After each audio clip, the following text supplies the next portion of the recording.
Mana hozir yoshing nechida? 19 ga to'lding-a endi. To'lganman. 19 ga to'lding. Hozir oila ro'zg'orni deyarli 70-80% o'zing qilyapsan. 19 yoshingda.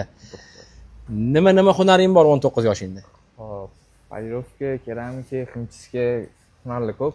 Xullas detailing sohasida polniy hunarlaring bor.